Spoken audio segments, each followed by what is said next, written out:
Now to our final presentation this morning from Geoff Monroe. Geoff's the policy manager for ADF. He, in a former life, used to be a teacher. He has extensive experience in drug prevention, having managed numerous projects in community settings, especially in schools, local government and commercial community sporting clubs. He's widely published in peer-reviewed journals. He co-edits the Drug Education in Schools, Searching for the Silver Bullet, and currently he has a chapter on primary prevention, preventing uptake of drugs, in the latest edition of the journal Drug Use in Australia. Please welcome Geoff Munro.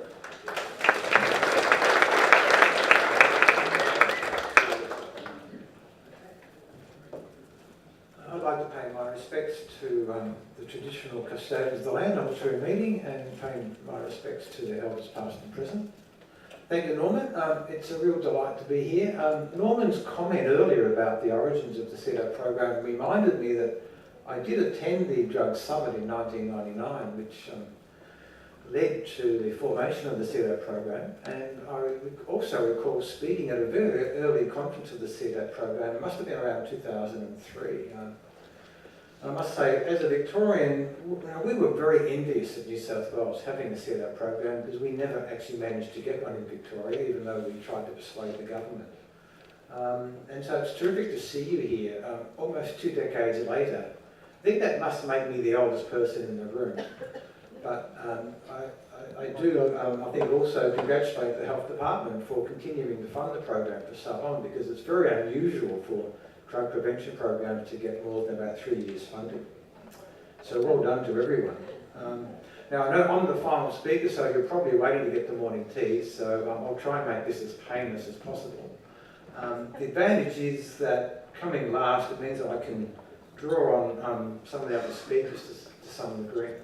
So when I thought about what I would talk on, I thought that there's some good news that I want to emphasise for you, and it's also good news that you might like to take back to your communities, because I think people need to know about some good trends in alcohol use in particular. And we've already had Annie's sort of referred to some of it, but I do want to emphasise some of the good news and also some of the remaining challenges that we've got in reducing alcohol and drug problems in Australia.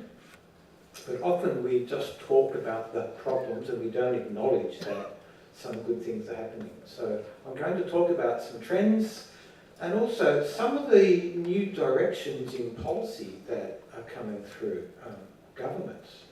And I think it's information that our communities both need to know and that you might like to use when you're developing your ideas and you're developing submissions for funding from various places. So I'll try to work out now whether I can make this work. Oh, my other preliminary comment is that, you know, the theory about alcohol availability, that when we make alcohol more available, more people drink more alcohol, and as a result, more harms and more problems occur. And that's what all the theory says, and it's based on really good research over decades from not just Australia, but Europe and the United States. And the book that Luke referred to, Babel, the Bible of alcohol policy, lays that out really very clearly. But about 10 years ago, just over 10 years ago, some researchers in Australia noticed something quite strange. And Michael Livingston, who Annie sort of referred to a few minutes ago, he and his group at Turning Point began to look at alcohol surveys in Australia, and particularly in Victoria, because there were several surveys done in Victoria, as well as the National Drug Household Survey, and as well as the Australian Secondary School Survey, and they noticed something really strange. One was that Victoria had had an explosion of alcohol outlets over the previous 20 years, and we had fought that to some degree, because we knew that increasing outlets and increasing trading hours leads to more drinking and generally leads to more problems. But what the researchers noticed was that the drinking level seemed to be fairly stable in Victoria. despite the new outlets and increased trading hours, but the harms were increasing. So there was a huge expansion in the number of people going to hospital for intoxication, because they were just too drunk to cope. So they were taken to hospital emergency rooms.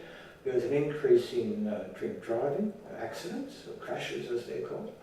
There was a big increase in domestic violence, and yet the level of drinking was about the same.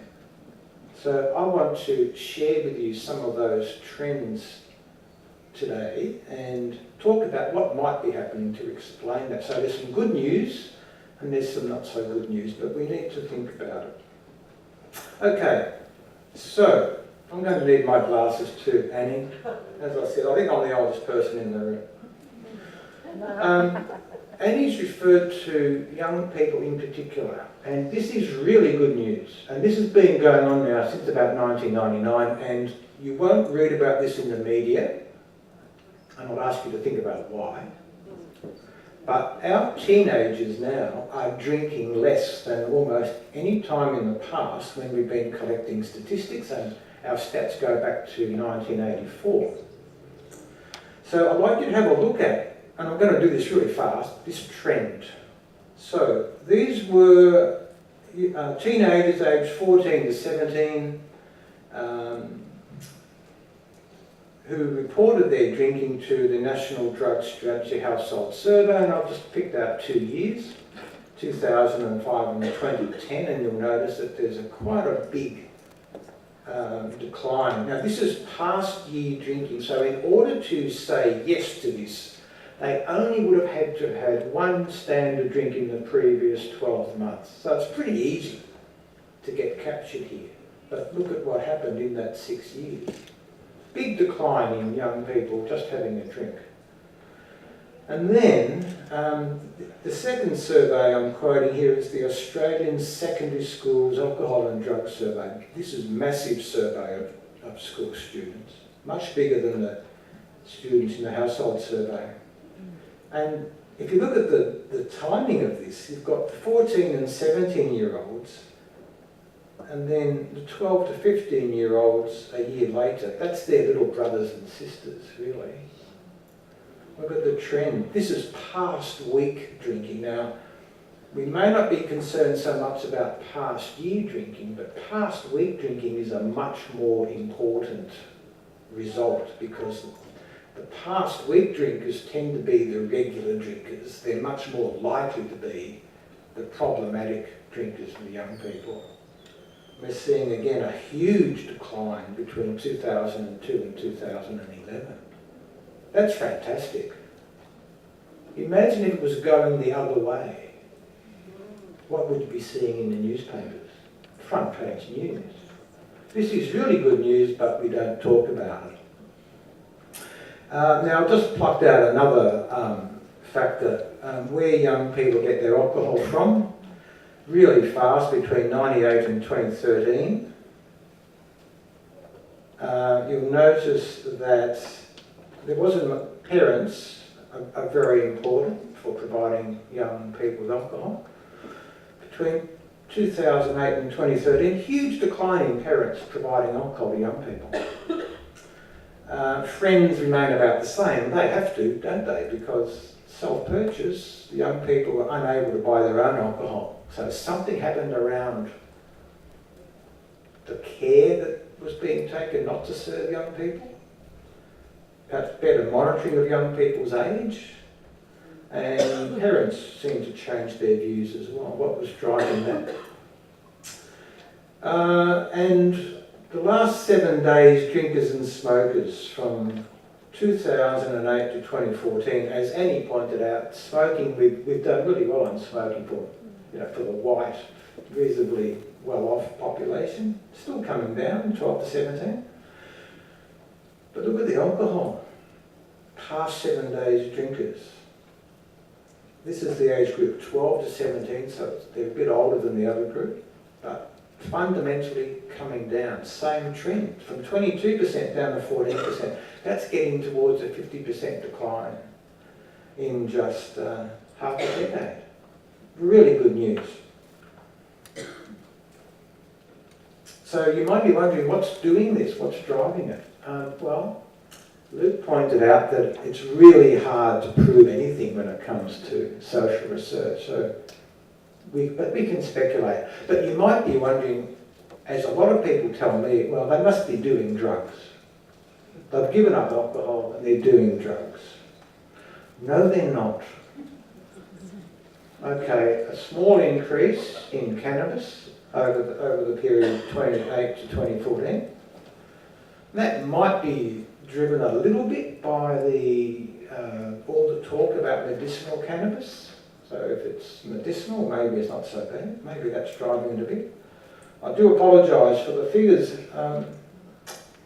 Oh no, they're okay there. On my screen they're a bit out of whack. But you can see there's no sign that young people are turning to illicit drugs in a big way. In fact, it's going backwards, as Annie alluded to. So this is really good news. And perhaps we should be talking to our communities, because young people need to know this. One of the factors that drives young people to drink is the notion that everyone else is doing it. They think they're missing out. So maybe we need to be talking to young people a bit more. Norman, I've got to ask you, how long do I have left? Because I'm hopeless on time. Okay, got to go. Around Australia right now, there are research teams in Melbourne and Perth that I know of that are trying to answer this question. It's really important that we know, why are young people drinking less alcohol? Now, one theory goes they're smoking less, and if you don't smoke, then you're much less likely to feel the need to drink, because they sort of go together. If you're a bit of a rebel if you smoke, if you don't smoke, do you drink? Is it that the community now is better informed about the problems of youth drinking? Is it parents have changed their behaviour? Is it a generational change that we can't quite explain? Is it a reaction against the previous generations drinking very heavily? Okay, so we can't explain it yet, but there are people who are working on it.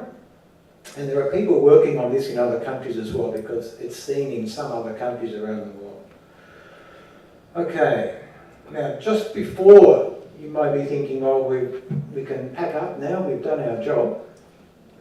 There's also evidence, as Annie alluded to, that the group of young people who are drinking, even though there's fewer of them, some of those who are drinking really massive amounts. And this is a piece of research Michael Livingston reported on quite a few years now. This was a survey of 11,000 Victorian young people aged between 16 to 24. And he found, it doesn't say this here, but 20% of that group, 1 in 5, were people who drank. If they were males, they had 20 drinks on one occasion at least 12 times in a year. That's once a month or more. And females, it was 11 drinks or more, at least 12 times a year. That's massive drinking, showing signs of a real problem. And they're the factors that were associated with that group. These are the risk factors. So, no early drinking, if they started drinking at 13 or below, they were at very high risk of doing this.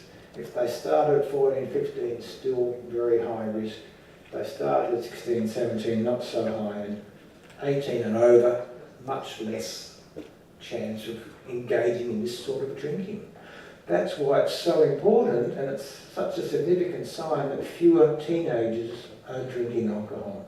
I need to kick on now, because I want to point out a couple of documents, policy documents that have just been released. If you don't know this one, this is the Draft National Alcohol Strategy.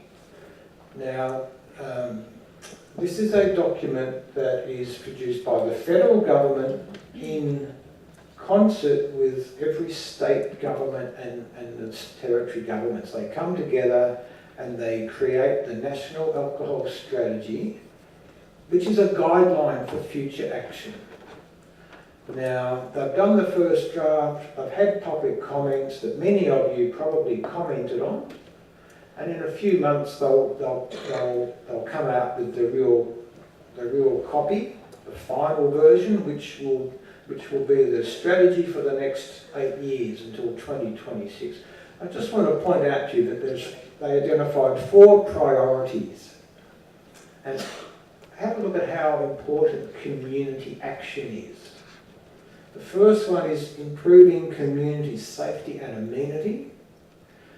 The objectives are there, the 3 objectives, and underneath the objectives sit a whole lot of ideas that the governments are saying we should consider doing. And underneath less injury and violence is more community action at the local level and doing things like cracking down on liquor licensing, trading hours, making sure people serve alcohol properly, safer drinking settings, more plastic glasses, better RSA. Number 2, managing availability, price and promotion. 3 minutes, okay? I'll do it.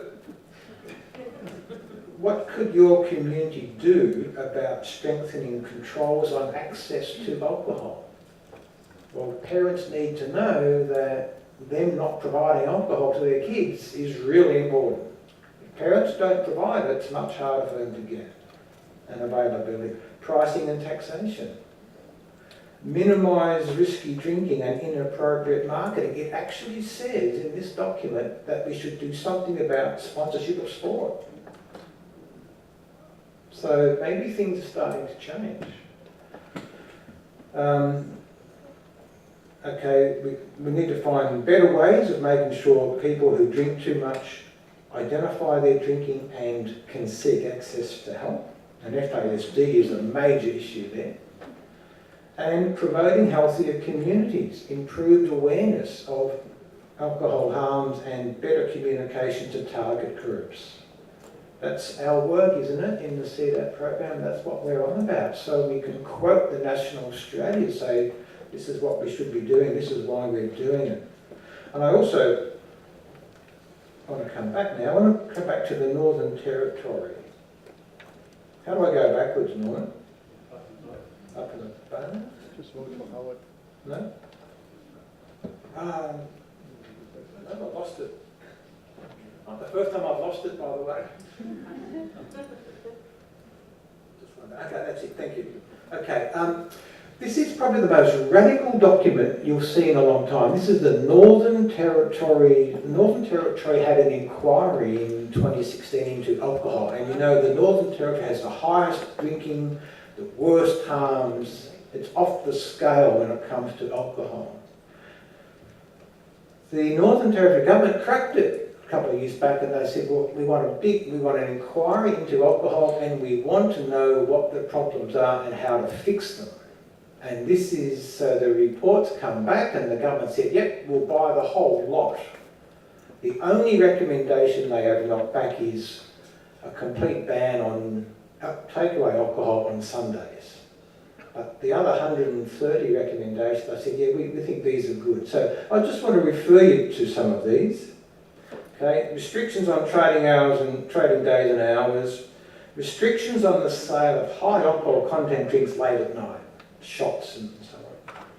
A 5-year moratorium on new takeaway licences.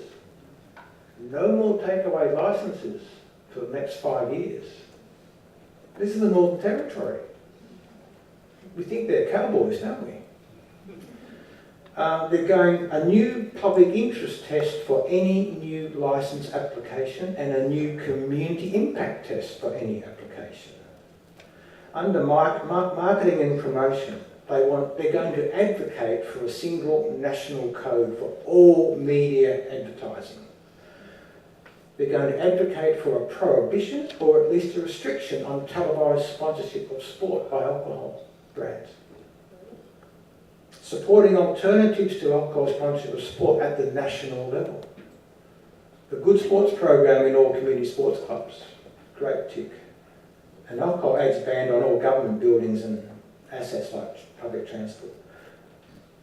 A floor price for alcohol, minimum price for alcohol. Now Luke said the evidence is still a bit shaky. Well, we're going to find out, Luke, because The Northern Territory is putting a minimum price which will be $1.30 on a standard drink in the Northern Territory. That'll make a cask of wine cost about $50. Not $9 as you can get at Dan Murphy. If you want a cask of wine, it'll be $50. So that's really radical. They're supporting a national volumetric tax, big support for the FASD action and so on. Okay, I need to move on, don't I, Norman? I've got about 10 seconds. So, when we think that this is too hard, that government policies don't change, think about the National Alcohol Strategy and the Northern Territory Government. We can refer to these now, we can say to Victoria, New South Wales, Tasmania, hey, think about a minimum price on alcohol because the Northern Territory is doing it. And just lastly, just a reminder of what we can do at the local community level. I know you're doing it still, but this is where we perhaps need to be putting our attention, promoting positive modelling around alcohol. Do all our workplaces have an alcohol policy? Do our families model appropriate drinking? Do we find other ways of celebrating without always having to drink alcohol? We need to be creating, making sure everyone has access to attractive recreation, reducing access to alcohol and other drugs, and finding other ways of dealing with stress and anxiety so we're not always using pharmaceuticals that Annie referred to, because that is the next tragedy. It's already a huge problem. But we need to be teaching people to reduce stress and anxiety and to deal with it. Thank you very much for your time. I look forward to your comments.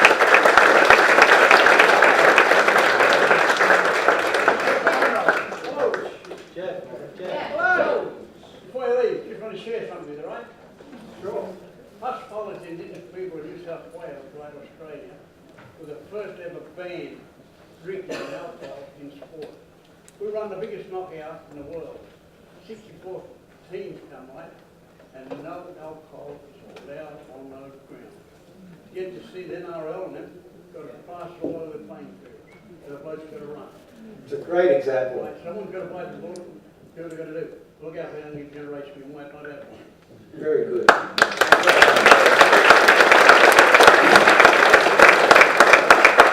That is a great model to put before people to follow. So thanks for that. Okay, we're going to thank you for your presentation there, Geoff. We're going to spend some time now dealing with a few questions before morning tea break in about 6 minutes' time. Can I ask you to thank the speakers for their input this morning, particularly, and for staying as close to time as possible. That's a great achievement. So we're going. There are some roving mics there on the table for you to answer as we come up. But let's have a look at a couple of the questions that have come up, and we can see how we go with dealing with them. Best welcome to country ever. That's a great one. Thank you, Uncle Will. The second question there, where is the evidence that rural communities have been included on evidence-based surveys? Luke, maybe you could give a quick response on that one. Is there evidence that rural communities are actually included in this data? I think most of the population health surveys are intended to be representative surveys, so they do include completions by people from rural and remote locations. Obviously, it's proportional to the population, so there are more respondents from metropolitan areas because they represent, on a per capita basis, where more people are located. Sure. And I guess the other thing to bear in mind, looking at particularly at Geoff's rosy picture of those good results, is that they are aggregated national figures. That doesn't necessarily apply in the community that you're working in. So while we can take confidence that that's a national trend, it may not be the situation where you're working. You know full well in some cases that it isn't. So you have to take that stuff with a grain of salt. Would you agree, Geoff? Look, certainly it doesn't mean that every community is exactly the same. There are communities and pockets where it's different. Sure. But the interesting thing is the surveys are consistent in showing those trends, and no one's actually challenged that trend, even though it may not apply to every town, every suburb. Sure. Liz, I think this question's for you. Do we have Australian impact data? I guess that means data about impact, collaborative impact issues in the local settings. In terms of collective impact data, it's starting to happen. Places like Burnie in Tasmania, they are 4 years in, they're starting to get a shared measurement system in place to measure that. So at the moment, a lot of it is anecdotal, but a lot of universities and other entities are working, because actually the way you measure collective impact is quite different. So you're looking at shared measurement systems across all the agencies involved. So it takes a couple of years for them to all decide on what is an indicator of change that we would all sign up to. So Burke, again, I've talked about a wee bit, they're getting a lot of really good anecdotal data. So their initiative was around justice reinvestment to address youth offending. So I think over last year what they saw was the first of the holidays there was no cases of youth offending, domestic violence is dropping, and school retention is increasing. So we're just not at the stage yet that they're being published, but if there's anyone in the room who wants to help with that, and also to build up case studies, is what we're trying to do at the moment. Terrific, yeah. Evidence is key, isn't it, in all the stuff we do. But there's always a question about what counts for evidence. Cochrane level clinical trials and so on are very important, but so is anecdotal data. I might be shot down by Luke for this. But qualitative anecdotal stuff still is important in informing the work you do. But you need to be able to back it up against strategies and theory. It can't just be whims, can it? Luke, a quick comment on that? I guess I'd say those, there's different levels of evidence and different forms of evidence, and so qualitative research and qualitative evidence has a different purpose than experimental evidence. So we use experimental evidence to tell us what works. We might use qualitative data about how we might go about implementing something. So they're kind of they're different research designs for different research questions. Okay. We're plowing through these, but if you want to add a comment or a query, wave your hand as we go. Yes. Alcohol is so cheap in Germany, you can get a 6-pack for $2. And they have no alcohol problem. I think it looks it's a bit deeper than just the price of alcohol. Let's just get real. There's something fundamentally in the genetics of Australian people, maybe through the rum days when that was a currency or something. You raised a very good point about the culture that exists within the population and their attitude to drug use. Annie, building on this question a bit further, there's a question here for you. I don't know about that. I'll have to take that on notice and get back to you. Okay. I mean, I would say vodka or... yeah, maybe vodka or juvenile justice, right. But I haven't seen anything like that. Someone else might know. We will talk a little bit more this afternoon in the panel discussion around licensing, around sources of evidence and things like places like Oscar as a resource. But another word about the questions on Slido, all of these will be answered. And ADF has undertaken to get responses to you after the event from these questions, so don't think your voice won't be heard. Okay, let's